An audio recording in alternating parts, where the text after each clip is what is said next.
Quaderno 58 de Cristianisme y Justicia. 20 preguntas sobre los conflictos yugoslavos, a cargo de Carlos Taibo. Carlos Taibo es profesor de Ciencia Política en la Universidad Autónoma de Madrid. Ha publicado, entre otros libros, La Unión Soviética de Gorbachov, La Europa Oriental sin red, La Unión Soviética y las Fuerzas Armadas en la crisis del sistema soviético. En colaboración con José Carlos Lechado, ha publicado también Los conflictos yugoslavos, una introducción. Es colaborador del Club de Amigos de la UNESCO y de la revista Noticias Obreras. Los enfrentamientos que a principios de los años 90 han tenido por escenario los restos del Estado federal yugoslavo reflejan con singular fuerza la manifestación de una historia que permanecía soterrada. Su consecuencia principal ha sido la desaparición de ese Estado y la conflictiva configuración como entidades independientes de 4 de las repúblicas que lo integraban: Eslovenia, Croacia, Bosnia y Macedonia. Las 2 restantes, Serbia y Montenegro, mantienen lo que parece una ficticia federación yugoslava. En el interior de la primera de ellas, en Serbia, se ha procedido a abolir la condición de regiones autónomas de la que disfrutaban 2 territorios, Kosovo y la Voivodina. 1. ¿Cuál era en los años 80 la composición demográfica de las distintas repúblicas yugoslavas? De norte a sur, la composición demográfica de cada una de las repúblicas era, en sus rasgos más generales, la siguiente. En Eslovenia, 20.250 kilómetros cuadrados, 1.953.000 habitantes en 1981, capital Ljubljana, lengua esloveno, religión católica. Un 88% de los habitantes eran eslovenos y los croatas suponían un 3% de la población. La minoría serbia no alcanzaba siquiera un 2% de esta. En Croacia, 56.540 kilómetros cuadrados, 4.685.000 habitantes en 1981, capital Zagreb, lengua serbo-croata, religión católica con minoría ortodoxa. Un 74% de los habitantes eran croatas. Los serbios, un 11%, se concentraban en 2 regiones. Eran mayoritarios en la Krajina, fronteriza con Bosnia, y una minoría significativa en Eslavonia. En Bosnia-Herzegovina, 51.130 kilómetros cuadrados, 4.516.000 habitantes en 1981, capital Sarajevo, lengua serbo-croata, religión musulmana, ortodoxa y católica. Había 3 comunidades nacionales de peso notorio. Los musulmanes configuraban del orden de un 40% de la población, mientras que los serbios eran algo menos del 30% y los croatas un 17%. Estos últimos se concentraban en la Herzegovina, limítrofe con la costa dálmata croata. En Serbia, 88.360 kilómetros cuadrados, 9.714.000 habitantes en 1981, capital Belgrado, lengua serbo-croata, albanés, húngaro, religión ortodoxa, con minorías musulmana y católica. Si excluimos del cómputo las regiones autónomas de Kosovo y la Voivodina, los serbios eran un 83% de los habitantes. Ninguna otra comunidad nacional tenía una presencia significativa. Así, la más numerosa de las minorías eran los musulmanes, que constituían un 2,5% de los habitantes. La situación demográfica era significativamente distinta, sin embargo, en las 2 regiones autónomas mencionadas. Así, en Kosovo, 10.890 kilómetros cuadrados, 1.980.000 habitantes en 1981, capital Pristina, del orden de un 80% de la población lo configuraban albaneses, mientras que los serbios eran poco más del 10% de los habitantes. En la Voivodina, 21.500 kilómetros cuadrados, 2.050.000 habitantes en 1981, capital Novi Sad, En fin, aunque los serbios eran para la mayoría, más del 60% de la población, había una importante minoría húngara a la que pertenecía casi el 20% de los habitantes. En Montenegro, 13.810 kilómetros cuadrados, 625.000 habitantes en 1981. Capital, Podgorica. Lengua, serbo-croata. Religión, ortodoxa. Los montenegrinos eran un 70% de los habitantes. Junto a ellos, solo se hacían notar dos minorías de algún peso. Los musulmanes eran un 13% de la población, mientras que los albaneses constituían un 7% de esta última. Por fin, en Macedonia, 25.710 kilómetros cuadrados, 2.130.000 habitantes en 1991, capital Skopje, lengua macedonio, albanés, religión ortodoxa y musulmana. Los macedonios aportaban también del orden de un 70% de la población. Los albaneses, por su parte, concentrados en la franja más occidental de la República, suponían algo más del 20% de los habitantes. Agreguemos un par de observaciones importantes. En primer lugar, en lo que se refiere a la arena yugoslava, el uso del concepto de etnia corresponde al común en antropología, remite a un grupo cultural que exhibe determinadas singularidades y no a una raza. En segundo término, conviene precisar que lo que aquí hemos llamado musulmanes no son gentes que se definan primariamente por su adscripción religiosa. Se trata de descendientes de serbios y de croatas que siglos atrás se convirtieron al Islam. En la mayor parte de los casos, el adjetivo musulmán da cuenta de nuevo de una realidad cultural antes que religiosa. De hecho, muchos de los musulmanes de hoy no son creyentes. 2. ¿Por qué entró en crisis el Estado federal yugoslavo? Entre las razones que explican la crisis del Estado federal yugoslavo y la repentina y poderosa reaparición de viejas rencillas históricas pueden mencionarse las siguientes. 2.1. En el Estado federal yugoslavo, la ausencia de pluralidad ideológica se vio acompañada de un notable grado de descentralización que convirtió a las repúblicas y a las divisiones administrativas menores en agentes políticos de relieve. Entre 1945 y 1990, las tensiones internas en el Estado federal reflejaban disputas nacionales entre esos poderes territoriales y no se hacían sentir, por tanto, en la forma de enfrentamientos ideológicos. Cuando los problemas económicos y la muerte del mariscal Tito aceleraron la crisis, las tensiones se agudizaron, pero se mantuvieron en el mismo escenario.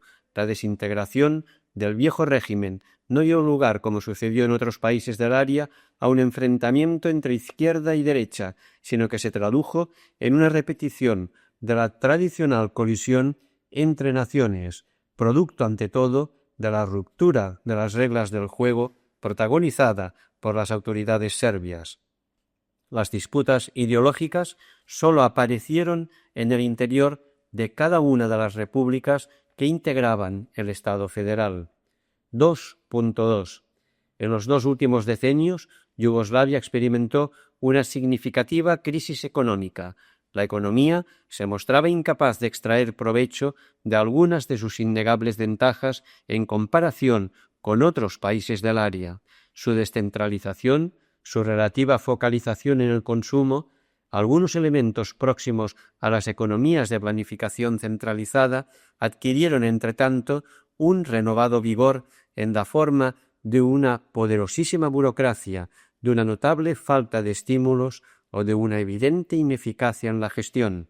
El país, que importaba con facilidad las crisis que llegaban de Occidente, no había conseguido mitigar agudas tensiones internas como las derivadas de la existencia de alarmantes diferencias de desarrollo. Estas configuraban un norte rico, Eslovenia y Croacia, un sur manifiestamente empobrecido, Montenegro, Kosovo, Macedonia, y un centro, a mitad de camino, entre una y otra situación, Serbia y Bosnia. 2.3. La crítica situación económica generó diversas tensiones. En lo que aquí nos interesa, debemos identificar dos. Por un lado, el grupo humano dirigente en la República de Serbia adoptó un discurso nacionalista agresivo con el propósito evidente de preservar los privilegios adquiridos.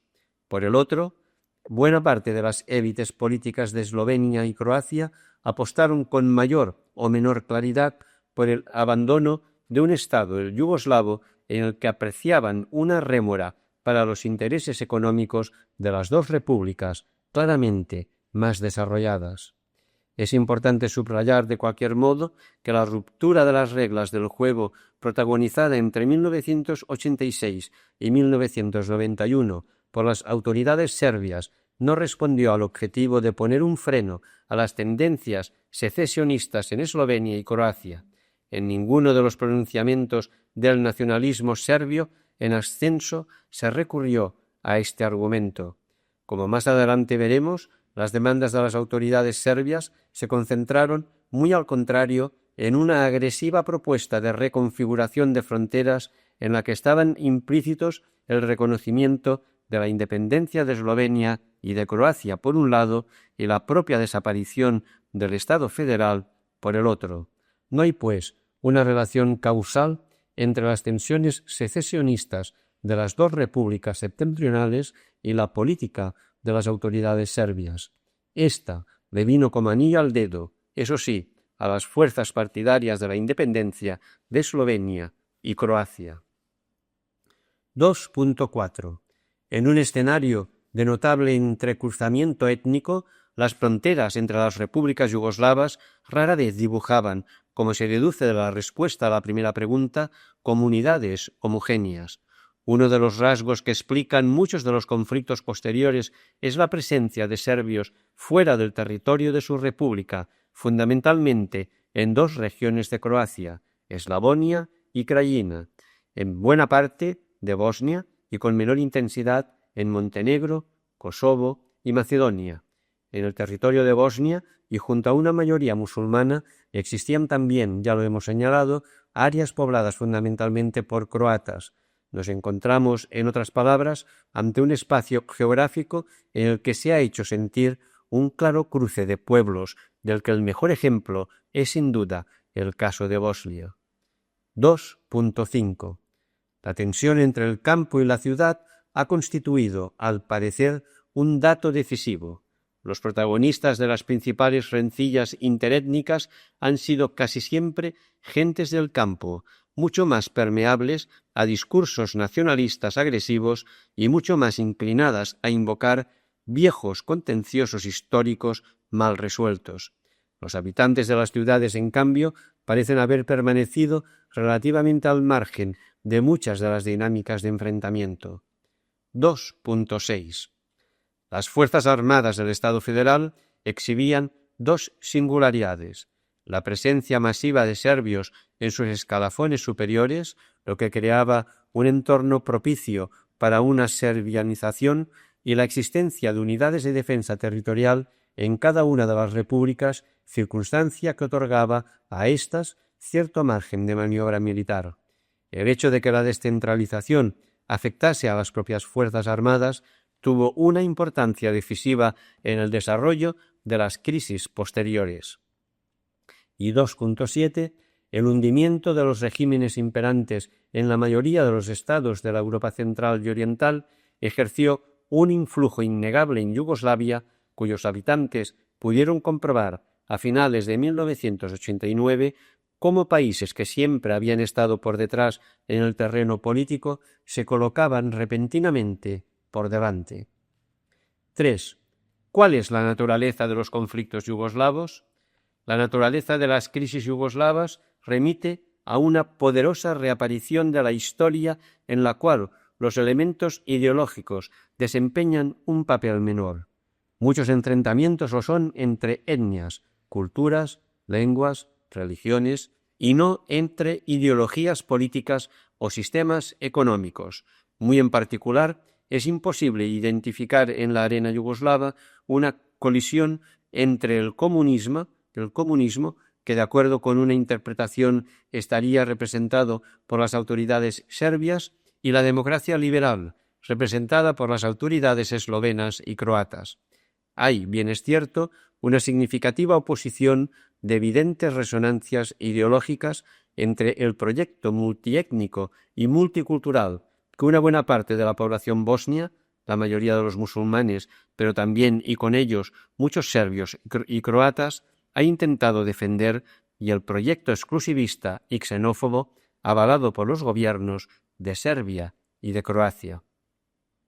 Más allá de las observaciones anteriores, satanizar al nacionalismo, haciéndolo responsable de todos los males, es olvidar al menos dos cosas.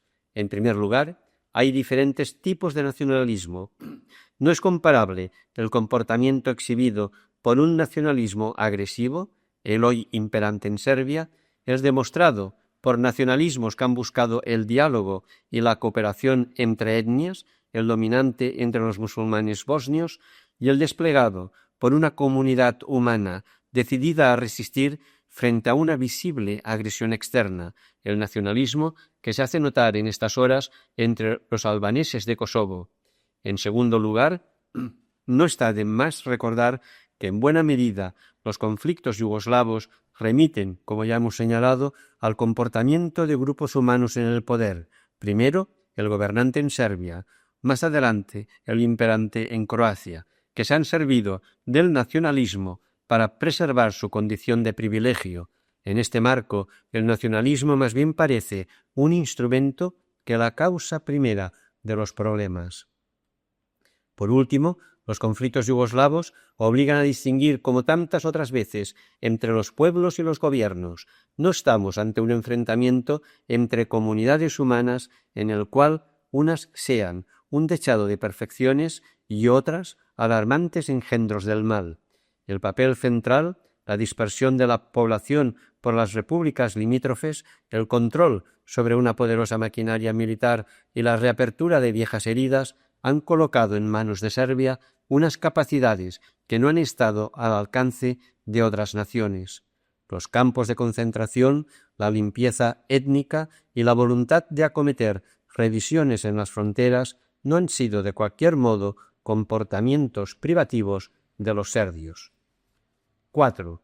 ¿Quién rompió en los hechos el Estado federal yugoslavo? Junto al efecto combinado de los factores ya mencionados, se hizo sentir un elemento que ya hemos avanzado. Llevada de su deseo de mantenerse en el poder, la élite gobernante de una de las repúblicas, Serbia, decidió acometer, encabezada por Milosevic, un giro radical en su mensaje político en beneficio de un nacionalismo de perfiles cada vez más agresivos. Milosevic se ocupó de llamar la atención sobre la presunta discriminación que padecían los serbios fuera de su república. El nacionalismo que cobraba cuerpo se asentaba además en la idea de que el fortalecimiento pasado del Estado federal había operado siempre en detrimento del fortalecimiento de Serbia. Una Yugoslavia fuerte implica una Serbia débil, como lo atestiguaban la creación de repúblicas artificiales, Bosnia, Montenegro, Macedonia, la usurpación de territorios serbios en la Krajina y en Eslavonia, y la propia configuración como regiones autónomas de Kosovo y la Voivodina. Entre 1986 y 1991, las autoridades serbias acometieron diversas rupturas en las reglas del juego del Estado federal. Abolieron los estatutos que conferían a Kosovo y a la Voivodina la condición de regiones autónomas. Desplegaron un discurso de clara y eventualmente violenta defensa de los intereses de los serbios residentes en las restantes repúblicas. Postularon una abierta recentralización de las relaciones internas en el Estado federal en detrimento de los poderes republicanos. Establecieron significativas obstrucciones a la sucesión rotatoria en la presidencia de aquel y rechazaron cualquier proyecto político que pusiese en cuestión el derecho de todos los serbios a vivir en un solo Estado. En su momento no dudaron en apoyar, en fin, la configuración en Croacia y Bosnia de regiones autónomas que, en los hechos, eran pequeños estados con pretensión de independencia. 5. ¿Quiénes rechazaron la conversión del Estado federal en una confederación? En 1990 y 1991, y ante todo por la oposición de las autoridades serbias, se le cerró el camino a cualquier opción confederal. Cuando la crisis empezó a adquirir perfiles peligrosos, 4 de las 6 repúblicas yugoslavas, Eslovenia, Croacia, Bosnia y Macedonia, reclamaron la conversión del Estado federal en una confederación de estados libres e independientes. A la luz de lo sucedido después, ese proyecto confederal se antoja que hubiera sido mucho más civilizado y razonable que lo que a la postre ganó terreno. Hubiese preservado la existencia de políticas comunes entre las repúblicas en el ámbito, por ejemplo, de la conservación de espacios económicos conjuntos o de la determinación de una política exterior colectiva. Hubiese permitido, en fin, dejar de lado un escenario en el que se apreciaban por todas partes los efectos de la ruptura en las reglas del juego del Estado federal acometida por las autoridades serbias. No hay que olvidar que en ese momento tanto los Estados Unidos como la Comunidad Europea, que rechazaban cualquier perspectiva de aparición de nuevos estados, respaldaron la posición del gobierno serbio. La opción desechada, una confederación de repúblicas independientes, hubiese abierto algún camino de esperanza por cuanto hubiese contribuido a crear un entorno apropiado para que eventuales revisiones de fronteras se encarasen de forma pausada y consensuada. La presentación de dosis significativas de descentralización, la certificación de la venturosa realidad multiétnica de los diferentes países y el reconocimiento de la posibilidad de una nacionalidad múltiple para todos los ciudadanos hubiesen limado, en particular, muchas asperezas. 6. ¿Cómo respondieron Eslovenia y Croacia a la ruptura de las reglas del juego en el Estado federal? El ascenso del nacionalismo serbio le imprimió un renovado auge a las tensiones secesionistas en la mayoría de las restantes repúblicas. Fuerzas políticas que a primera vista parecían apostar por el mantenimiento del Estado federal acabaron inclinándose por la opción independentista. Esto sucedió en particular en Eslovenia y Croacia, cuyos parlamentos declararon las independencias respectivas en junio de 1991. En Eslovenia, la decisión se saldó con un efímero enfrentamiento entre las unidades de defensa republicanas y el ejército federal y con un reconocimiento de hecho de la independencia de la república. En el territorio esloveno, los serbios eran, no se olvide, una exigua minoría. En Croacia se abrió camino, en cambio, durante la segunda mitad de 1991, una guerra abierta iniciada por las milicias serbias con el apoyo del ejército federal. En el trasfondo del conflicto estaba el problema de los derechos de los serbios presentes en Eslavonia y la Krajina, dos regiones que fueron objeto de una activa limpieza étnica por las milicias serbias. La guerra se prolongó hasta los primeros días de 1992, cuando la Comisión Europea, encabezada por la Comunidad Europea, encabezada por Alemania, reconoció a Eslovenia y Croacia. Conviene recordar, de cualquier modo, que antes de la guerra las autoridades croatas se negaron a reconocer ningún tipo de autogobierno en los casos de Eslavonia y la Krajina. Al actuar de esta manera y al mostrar subterráneas simpatías por el régimen fascista imperante en Croacia durante la Segunda Guerra Mundial, le agregaron leña a un fuego que ya era de por sí muy vivo. Esta circunstancia dibuja a la postre una responsabilidad principal, la de las autoridades serbias, y una responsabilidad subsidiaria, pero bien real, la de los gobernantes croatas.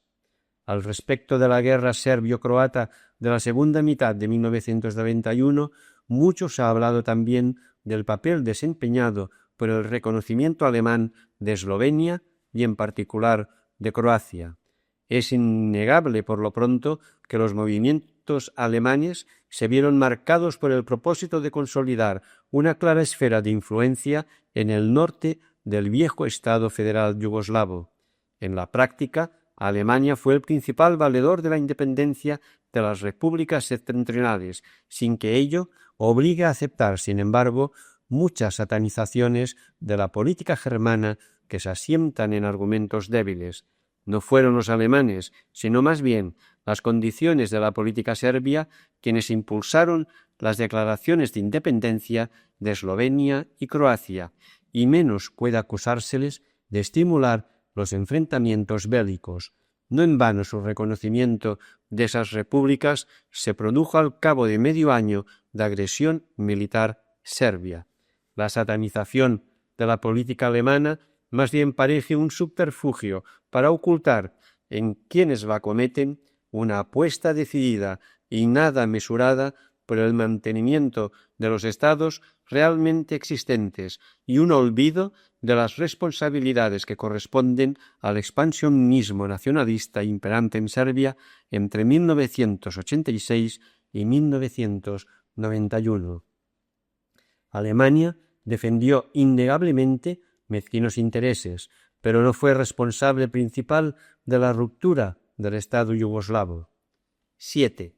¿Hay alguna razón de peso en las tesis esgrimidas por las autoridades serbias?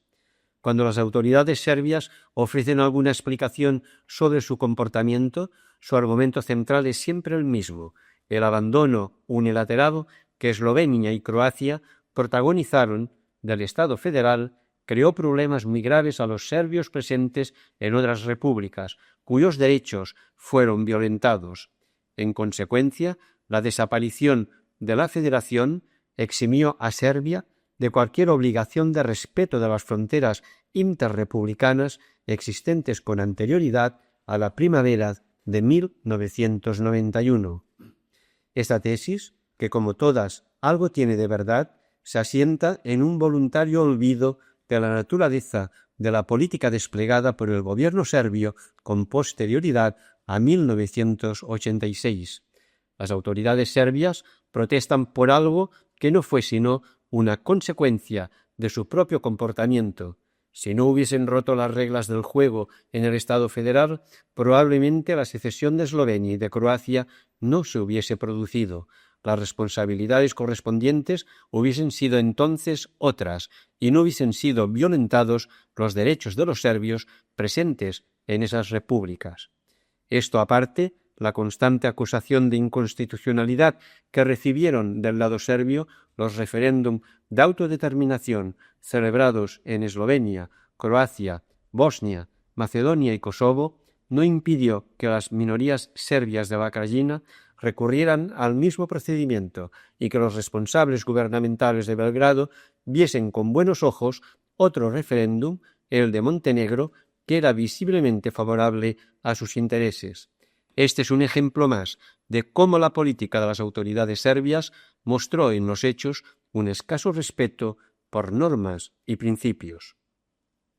Los argumentos del gobierno serbio no aciertan a explicar, en fin, qué justificación puede haber para el salvaje método empleado, lo que se ha dado en llamar limpieza étnica. Existe una dramática desproporción entre la naturaleza de la ofensa, la conculcación de los derechos de los serbios en diferentes regiones, y la naturaleza de la respuesta, el uso de la fuerza, en primer lugar, y el despliegue de operaciones de limpieza étnica más adelante. 8. ¿Cómo se extendió la guerra a Bosnia? A los conflictos en Eslovenia y en Croacia les siguió en abril de 1992 una extensión de la guerra a Bosnia en donde también existían significativas bolsas de población serbia. El esquema de culpas compartidas que hemos trazado para explicar la crisis croata no sirve para dar cuenta de los acontecimientos bosnios en los que es fácil identificar una clara víctima, el grueso de la población musulmana y aquellos croatas y serbios que se pusieron de su lado. El referéndum de autodeterminación celebrado a principios de 1992 en Bosnia se tradujo en un respaldo mayoritario al proyecto de una república independiente y multiétnica que reproducía bien a las claras el temor de muchos bosnios a lo que empezaba a ser una realidad preocupante, una Yugoslavia en la que, a la luz de lo ocurrido en Croacia y de la independencia de esta última y de Eslovenia, la dominación serbia era un claro problema. El gobierno bosnio había sentado por lo demás las bases de un equilibrio entre las tres principales comunidades residentes en la República, musulmanes, serbios y croatas. Había garantizado así un grado notabilísimo de descentralización en la toma de decisiones. Había repartido el poder entre las tres etnias y, por encima de todo, había decidido prescindir de las unidades de defensa territorial que correspondían a la República. La respuesta de las autoridades serbias, apoyadas de nuevo en el ejército federal, fue la misma que en Croacia. La limpieza étnica se abrió camino en regiones muy extensas de Bosnia, mientras la capital de la República, Sarajevo, era objeto de un constante acoso militar. Un porcentaje elevadísimo de la población y fundamentalmente de la población musulmana se vio obligado a abandonar sus casas y a buscar refugio en otras áreas de la República, en Croacia o en otros países. Con el paso del tiempo, las propias milicias croatas, presentes en buena parte del territorio de Bosnia, desarrollaron también operaciones de limpieza étnica con la víctima principal, de nuevo, en la población musulmana. Nuevo. ¿Qué fue el plan Vance-Owen? ¿Qué significa la partición de Bosnia? Durante bastantes meses, la principal concreción de las presiones internacionales para la resolución del conflicto de Bosnia fue el llamado Plan Vance-Owen.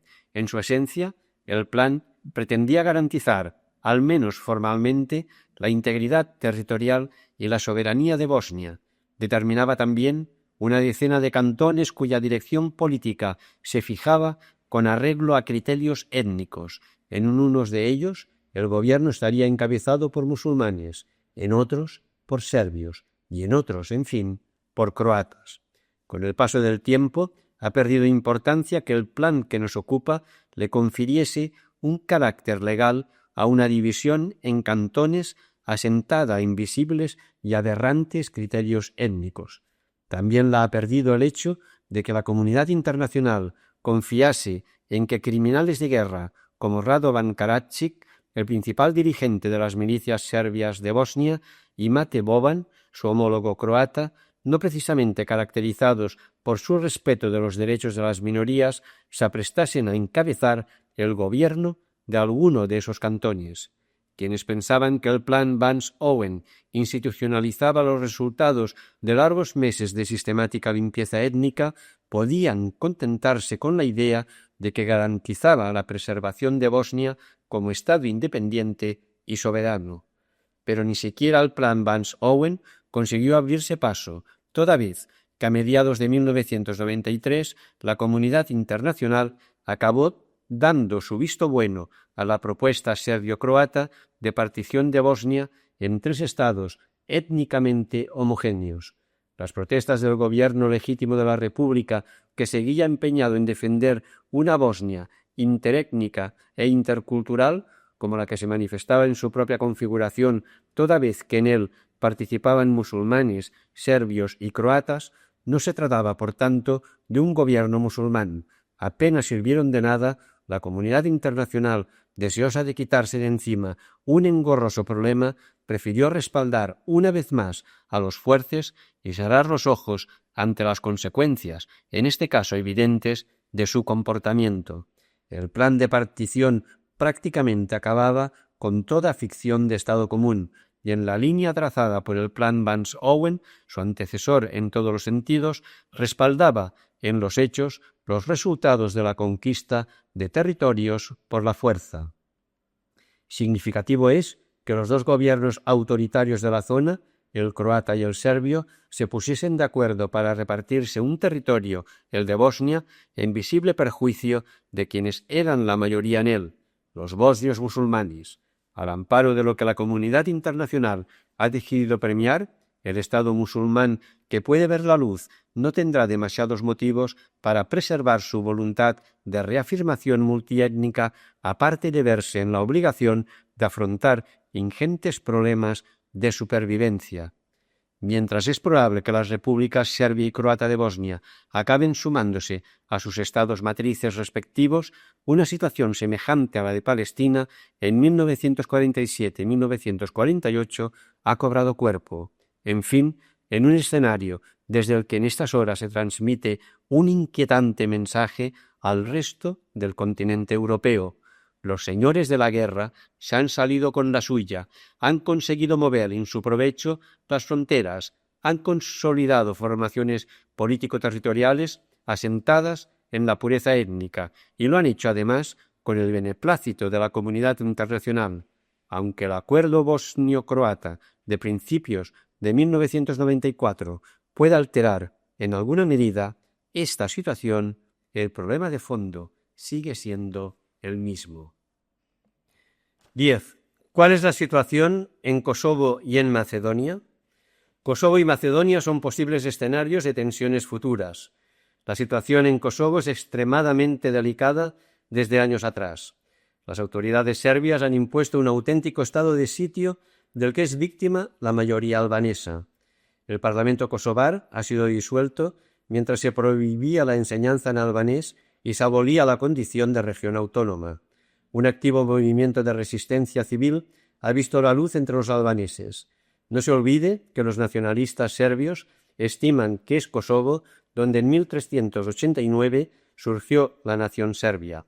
Sobre el papel se están produciendo subterráneas negociaciones entre las autoridades serbias y representantes albaneses encaminadas a propiciar una eventual partición del territorio. En un sentido contrario, sin embargo, no faltan informaciones que auguran una nueva limpieza étnica, esta vez de albaneses, en el territorio de Kosovo.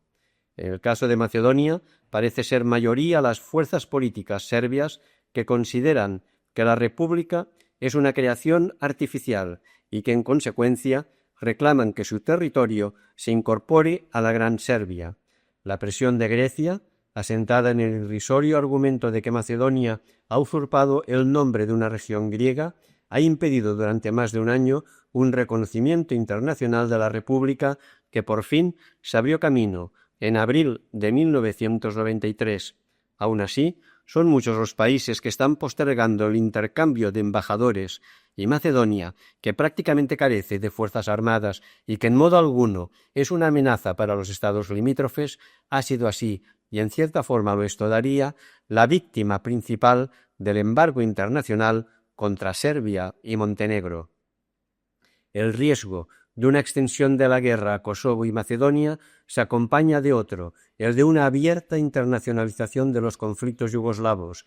En el primero de esos territorios blanden intereses Serbia, Albania y Turquía, mientras en el segundo lo hacen Serbia, Albania, Grecia, Bulgaria y Turquía.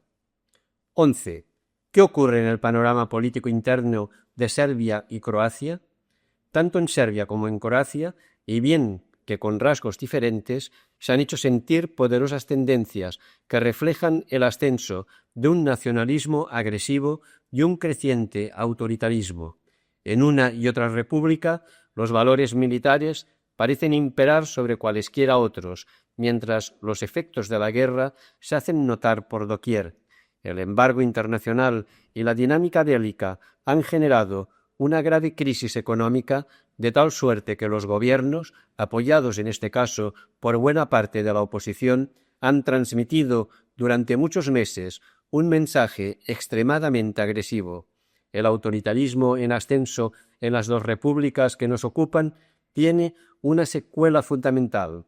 Está acabando drásticamente con la descentralización de antaño, circunstancia que puede tener efectos muy graves en la medida en que dificulta la resolución de los conflictos en un escenario manifiestamente multiétnico. Por desgracia, apenas tienen fuerza los movimientos políticos que reflejan el peso de una sociedad civil resistente frente a las imposiciones de los estados. Tanto en Serbia como en Croacia, la oposición democrática y dialogante es hoy muy débil. Muchos datos inducen a pensar que en Serbia y en Croacia pueden acabar por consolidarse regímenes políticos que acaso merezcan en propiedad el adjetivo de fascistas, regímenes tendencialmente totalitarios que han hecho de un concepto de superioridad étnica un elemento central de su vertebración y que parecen dispuestos a hacerlo valer dentro y fuera de sus fronteras. 12. ¿Qué papel ha desempeñado la comunidad internacional en la gestación de los conflictos yugoslavos? Los conflictos yugoslavos tienen una raíz fundamentalmente endógena. Son viejas rencillas entre los pueblos y nuevos problemas entre las élites políticas los que han provocado el estallido reciente de esos conflictos. Por ello, atribuir a la comunidad internacional o a algunos de sus miembros más señalados un papel de relieve en la gestación de los contenciosos yugoslavos parece excesivo. Naturalmente hay que recordar, eso sí, que la crisis y la posterior desaparición del sistema y del bloque soviéticos algo tienen que ver con los conflictos yugoslavos, aunque en modo alguno son la causa de estos últimos, sí que han proporcionado un entorno internacional en el que la manifestación de tensiones como las que nos ocupan era más factible. La deriva posterior de los conflictos yugoslavos sí que ha implicado, sin embargo, cierto grado de influencias externas que no le restan valor, pese a todo, al argumento inicial. Los conflictos siguen respondiendo en sus aspectos fundamentales a tensiones internas. No hay que olvidar, de cualquier modo, que determinados comportamientos de los estados foráneos han tenido efectos de relieve. El rechazo de una solución confederal en 1990 y en 1991 fue un lamentable error de una comunidad europea empeñada en preservar las fronteras y los estados derivados de la Segunda Guerra Mundial, como lo fueron algunos de los términos de la política alemana, evidentemente guiada por intereses muy específicos, o como lo ha sido a la postre el apoyo indiscriminado ofrecido al plan Vance-Owen y a otras propuestas semejantes. 13. ¿Qué actitud han asumido los diferentes estados y bloques de estados? Sea cual sea la perspectiva de análisis y pese a lo afirmado unas líneas más arriba, es evidente que el comportamiento de la comunidad internacional en relación con los conflictos yugoslavos ha dejado mucho que desear.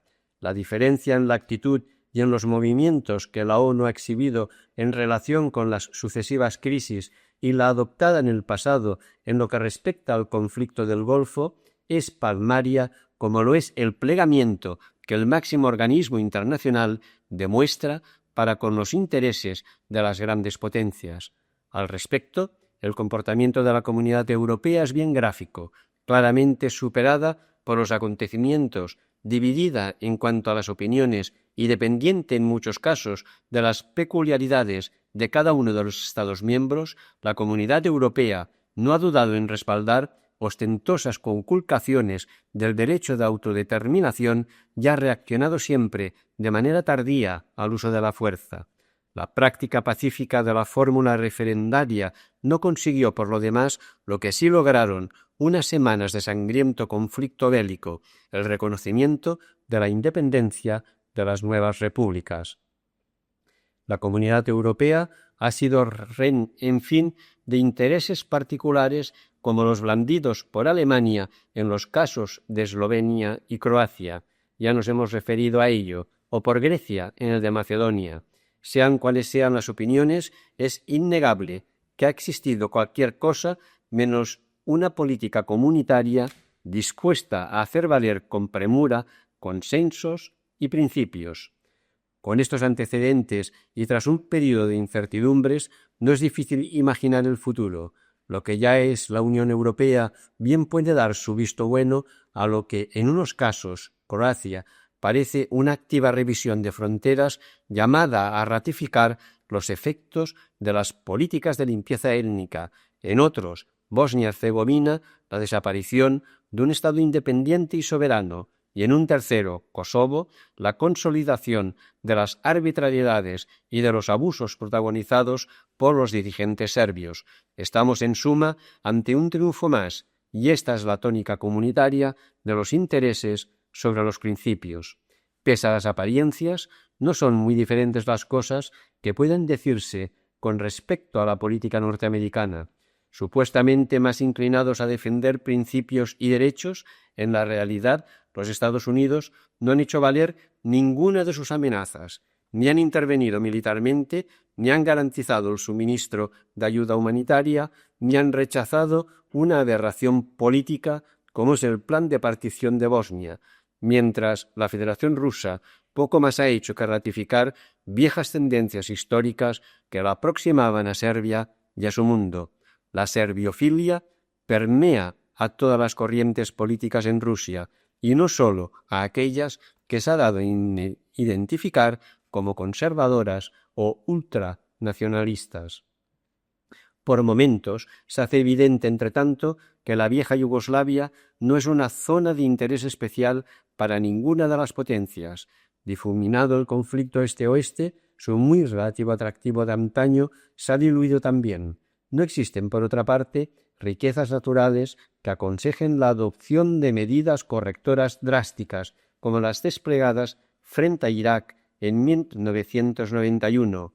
El coste en vidas humanas que una operación militar en Bosnia reclamaría parece excesivo a la luz de los intereses en juego, en un escenario en el que, digámoslo una vez más, los principios apenas cuentan. No se puede olvidar, sin embargo, lo que ha hecho la comunidad internacional. Tras haber sentado a la mesa de negociación a auténticos criminales de guerra, responsables de salvajes operaciones de limpieza étnica, a continuación se ha limitado a aceptar, sin más, sus argumentos. Las tesis esgrimidas por los negociadores serbios y otro tanto podría decirse de los croatas se caracterizan por la dramática invocación de los argumentos más dispares. Si en la Krajina lo que valía era una notoria presencia demográfica, en Kosovo se blandía el peso histórico de una región en la que el nacionalismo serbio ascendente veía su propio origen. En Bosnia se invocaba un lejano catastro que al padecer otorgaba a los serbios la posesión de un 60% de las tierras, y en Eslavonia oriental se recordaba escuetamente que las milicias serbias habían ganado la guerra. Como es fácil colegir, ninguno de esos argumentos tiene que ver con la democracia o con los principios del derecho internacional. 14. ¿Qué problemas plantean los refugiados? Uno de los hechos que singularizan los conflictos yugoslavos es la visible falta de preocupación que muchos de los combatientes han demostrado en lo relativo al destino de los civiles afectados por los enfrentamientos. Aunque estos puedan cesar, es difícil que a corto y medio plazo se solventen los efectos de las políticas de limpieza étnica aplicadas. Al margen de las víctimas mortales, el principal de esos efectos es un masivo caudal de refugiados. ¿Acaso el número de estos últimos asciende hoy a 3 millones de personas? Es superior, entre tanto, la cifra de quienes han recibido algún tipo de asistencia. Las repúblicas más afectadas por el fenómeno de los refugiados son, por este orden, Bosnia, Croacia y Serbia. Muchos de los refugiados bosnios han encontrado un precario cobijo dentro de la propia república en enclaves asediados por milicias serbias: Gorazde, Tuzla, Sepa, Srebrenica, Bihać o croatas, Mostar. Unas 600.000 personas pudieron refugiarse en su momento antes de que Croacia cerrase las puertas en la costa dálmata de esta última república. Son bosnios, por otra parte, la mayoría de los más de 400.000 refugiados que han abandonado el territorio de la vieja Yugoslavia y que residen fundamentalmente en Alemania, Austria, Hungría y Suecia. La mayor parte de los refugiados que antes vivían en la República de Croacia proceden de las dos regiones ocupadas por las milicias serbias desde 1991, la Krajina y Eslavonia. Desde el alto el fuego, firmado por serbios y croatas en enero de 1992, no se ha producido, y este es un dato que lamentablemente puede iluminar el futuro de otras zonas, el retorno de población alguna. En Croacia, el problema de los refugiados se suma a una muy delicada situación económica. La primera reacción de las autoridades fue, como acabamos de señalarlo, el establecimiento en julio de 1992 de notorias restricciones a la inmigración bosnia, a las que siguió una manifiesta prohibición de cruce de las fronteras. La mayoría de los refugiados presentes en Serbia procedían de Bosnia, aunque también había un número significativo de gentes originarias de Croacia. Dos hechos han singularizado con todo la situación serbia. Por un lado, un número indeterminado de los refugiados estaban siendo utilizados para repoblar zonas limpiadas en Croacia y en Bosnia. Este fenómeno se había hecho sentir también, por lo que parece, en la Voivodina. Por el otro, las tensiones que suscitaban los refugiados, en su inmensa mayoría se trataba de serbios, eran sensiblemente menores que las que se registraban en Croacia, o lo fueron al menos hasta que en la primavera de 1993 Belgrado pareció asumir una política más concesiva con respecto a Bosnia y se acentuaron los problemas económicos en Serbia. El de los refugiados amenaza con ser un problema permanente en los años venideros. Difícilmente puede entenderse que una resolución pacífica de los conflictos yugoslavos se abra camino si no hay garantías expresas para el libre retorno de todas las poblaciones a sus hogares.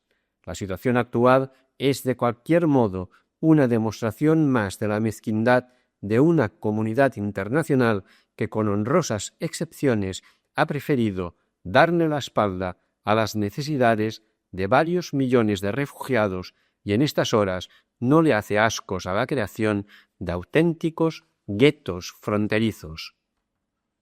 15. ¿Qué ha supuesto en febrero de 1994 el ultimátum de la OTAN sobre Sarajevo?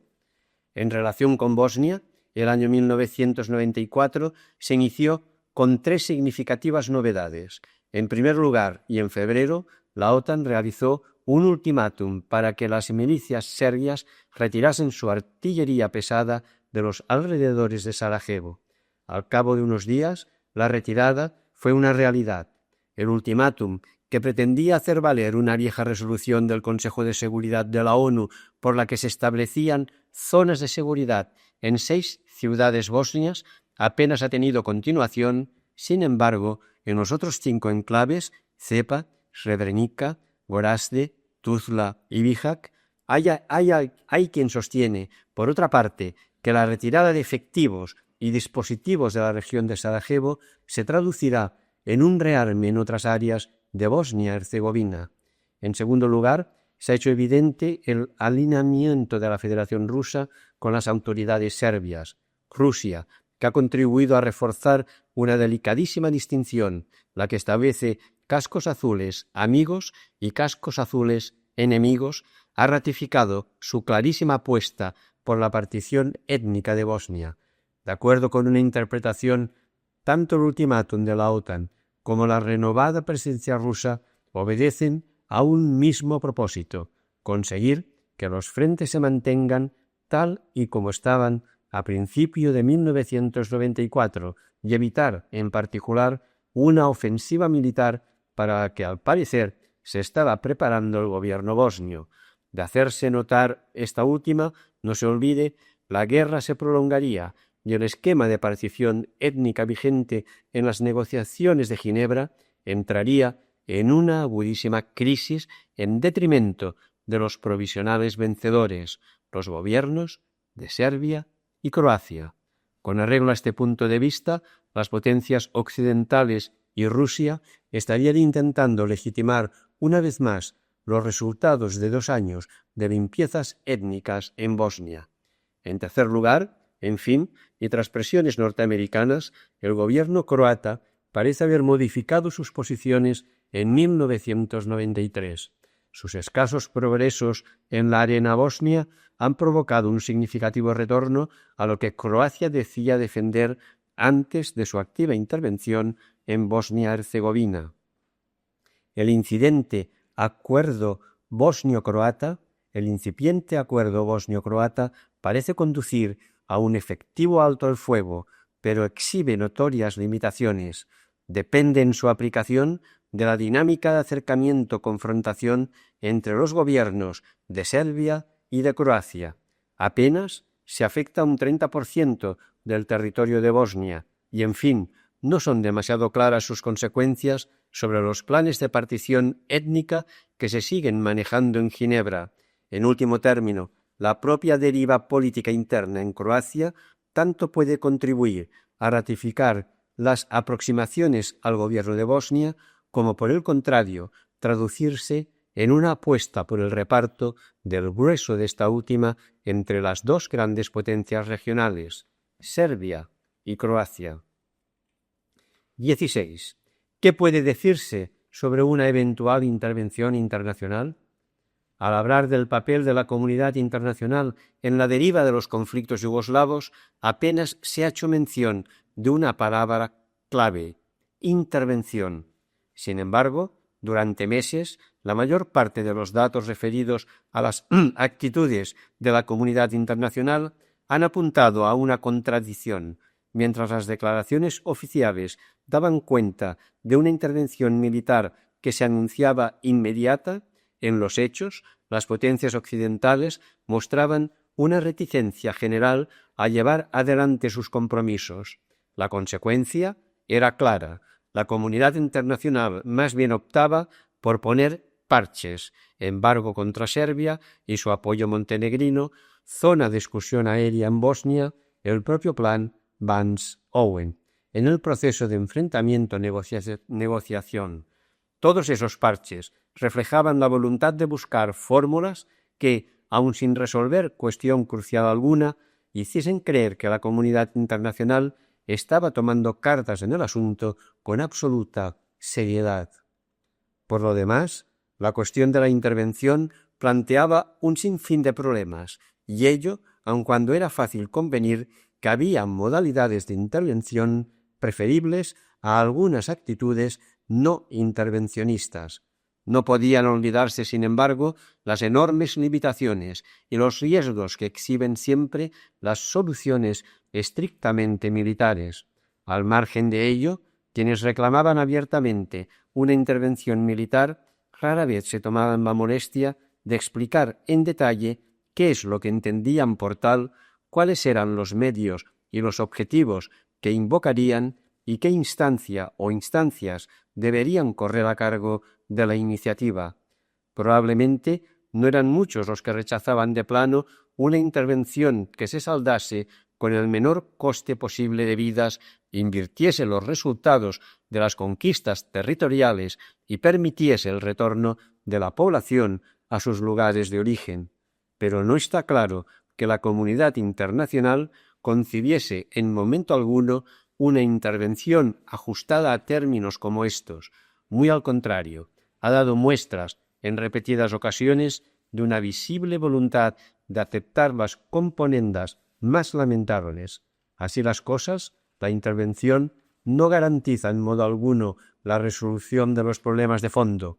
El hecho de que la comunidad internacional haya respaldado, mal que bien, las propuestas de partición étnica de Bosnia ilustra a la vez lo lejos que está una intervención para que acometerla, si sus resultados se pueden recrear en una mesa de negociaciones y la posibilidad muy sólida de que aquella deje las cosas como están. 17. ¿Qué niveles ha alcanzado el comercio de armas en relación con los conflictos yugoslavos? Los conflictos yugoslavos no han reclamado, como otros, una formidable expansión del comercio internacional de armamentos.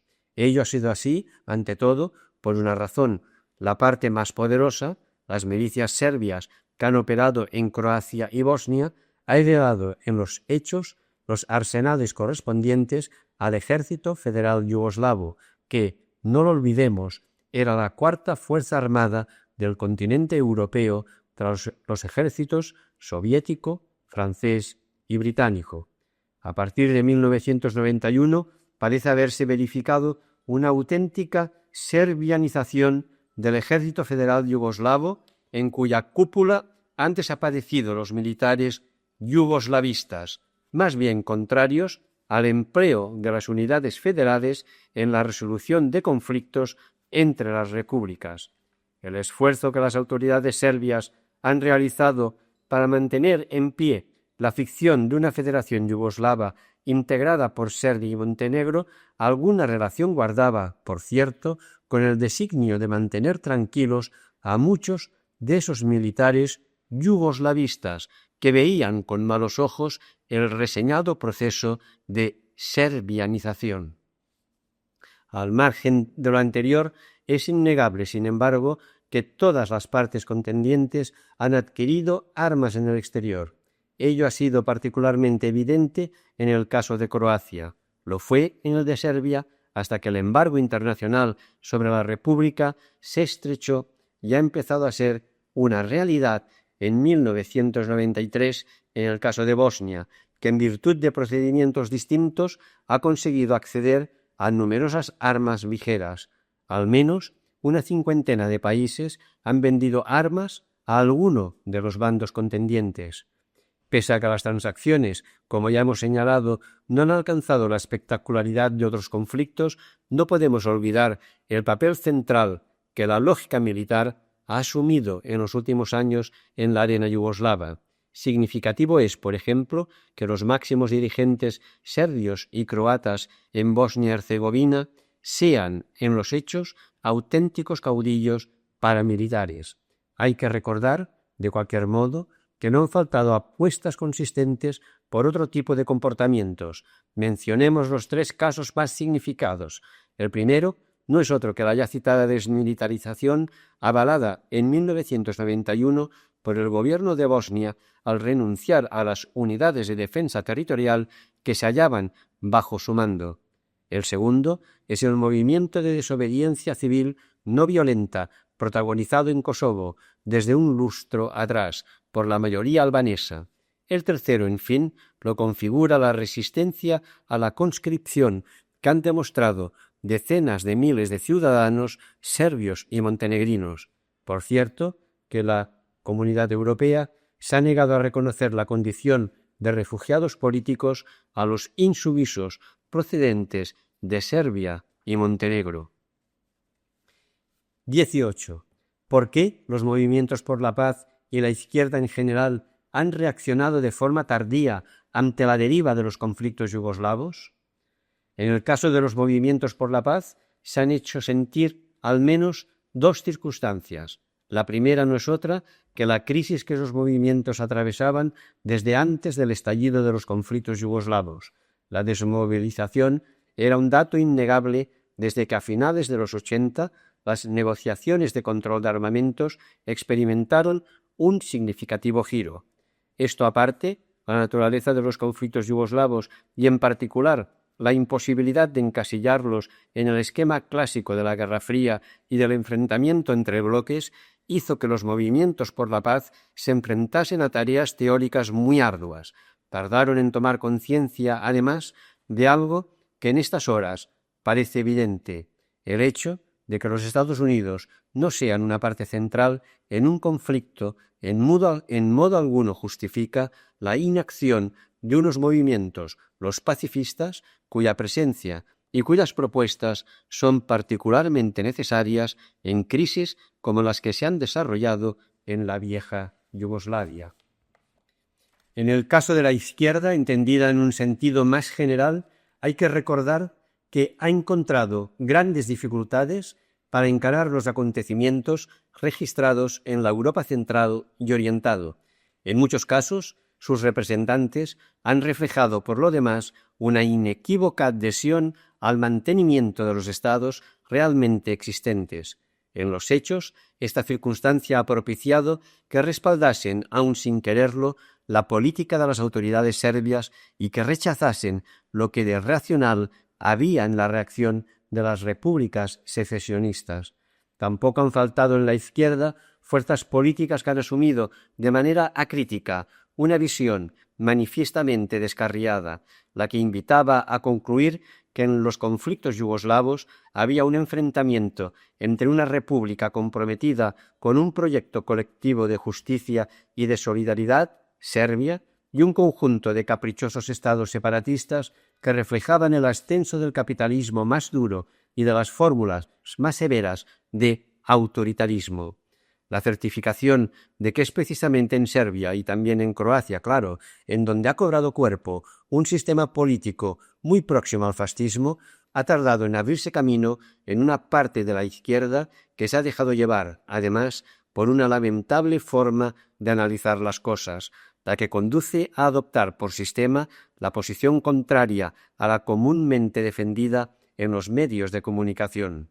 Más allá de todos los factores mencionados, parece que el grueso de la izquierda ha tenido graves problemas para ordenar los datos que llegaban de Yugoslavia y que en particular se ha tomado su tiempo para establecer una relación entre lo acaecido en Serbia entre 1986 y 1991 y los acontecimientos que cobraron cuerpo a partir de ese último año. Buena parte de la izquierda parece seguir ignorando, en fin, que en Bosnia-Herzegovina está en juego el proyecto de mestizaje en todo el continente europeo. Si legitimamos en Bosnia la aparición de estados étnicamente homogéneos, deberemos prepararnos para hacer lo propio en otros escenarios. Más allá de ello, no es preciso agregar que el concepto de estado étnicamente homogéneo nada tiene que ver con una concepción emancipadora. 19. ¿Cuál es el panorama previsible para el futuro en los Balcanes occidentales?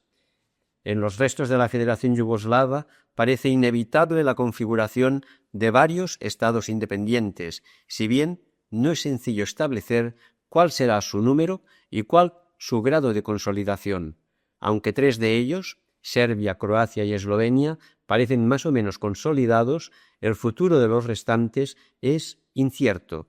En modo alguno resulta impensable que su territorio o partes del mismo acabe sumándose a la Gran Serbia o a la Gran Croacia. No se olvide, por otra parte, el escaso interés que la comunidad internacional muestra por la ocupación ya prolongada de Krajina y Eslavonia, en Croacia, por las milicias serbias. Esa ocupación es una fuente permanente de conflictos y muy probablemente, a menos que los territorios en cuestión acaben formando parte de alambicadas transacciones, estará en el origen de una nueva guerra serbio-croata. Esta última puede desencadenarse también si las milicias serbias, en busca de una salida al mar, asumen como objetivo la ocupación de nuevos territorios en la costa del Adriático. Al margen de lo anterior, es probable que en Bosnia se imponga un pequeño estado musulmán en torno a la ciudad de Sarajevo y a algunos enclaves menores.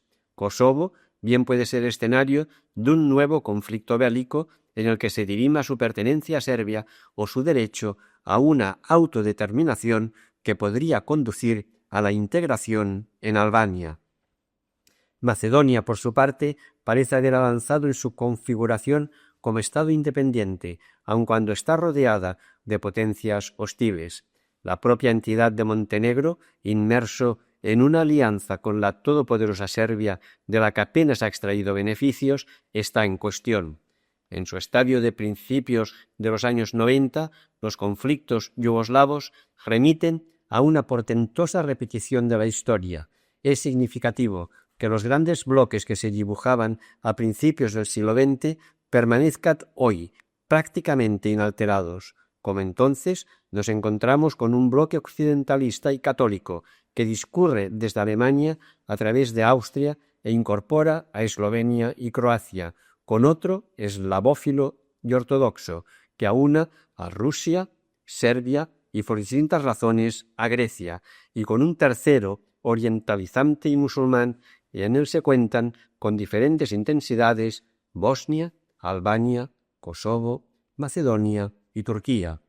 Prácticamente ninguna de las alianzas y de las oposiciones del pasado se ha visto alterada al cabo de casi un siglo, y ello pese a guerras mundiales, colisiones entre bloques, industrializaciones y socialismos reales. No puede olvidarse de cualquier modo que junto a incertidumbres y viejas alianzas consolidadas no faltan datos que apuntan a la posibilidad de una reconstrucción civilizada de viejos lazos. Así, por ejemplo, los imperativos económicos parecen conducir a una tímida reanudación de relaciones entre Eslovenia y Croacia de un lado y Serbia del otro. La federación vigente hasta 1991 no era tan artificial como algunos análisis subrayan. En ella existían evidentes nexos de historia común entre los pueblos, como existía una lengua, el serbocroata, compartida por un 70% de los habitantes. Hay quien ha sugerido también que el grado de crueldad que han alcanzado en diversos momentos las tensiones bélicas en los Balcanes occidentales solo tiene parangón con la repentina capacidad que los pueblos enfrentados han demostrado a la hora de acometer una rápida reanudación de sus relaciones. Y 20. ¿Qué deben reclamar hoy los movimientos por la paz? Hoy, la tarea de los movimientos pacifistas acaso tienen que cifrarse en un objetivo no precisamente ambicioso a corto plazo, sentar las bases para que una auténtica cultura de paz se abra camino e impida que en el futuro reaparezcan las tensiones que se hicieron notar durante la Segunda Guerra Mundial y se han hecho sentir en los últimos años. Buena parte de las ideas de los movimientos por la paz de las 6 repúblicas de la antigua Yugoslavia y del resto del continente europeo se han plasmado en los últimos meses en una iniciativa internacional e independiente, el Foro de Verona. Entre los principios cuyo respeto y materialización ha exigido el Foro de Verona se cuentan los siguientes. Primero, el establecimiento de un alto el fuego inmediato en todos los frentes, acompañado de la retirada y, en su caso, la destrucción de las armas implicadas. Segundo, el no reconocimiento de cambio alguno operado por medio de la violencia en las fronteras prebélicas de las diferentes repúblicas, siempre sobre la base del rechazo de aquellas ideologías que propugnen la configuración de estados étnicamente puros. Tercero, la garantía del respeto de los derechos humanos y la persecución de las personas que hayan cometido crímenes de guerra y crímenes contra la humanidad. Cuarto, la creación de un foro internacional para la reconciliación con el concurso de las fuerzas civiles y democráticas. Deben ser aquellas fuerzas que luchan por la paz y no los señores de la guerra las que decidan el futuro de sus países respectivos. Quinto, la constitución de un Fondo Internacional para la Reconstrucción y el Desarrollo con el acrecentamiento paralelo del papel de los actores civiles locales encargados de proporcionar ayuda humanitaria.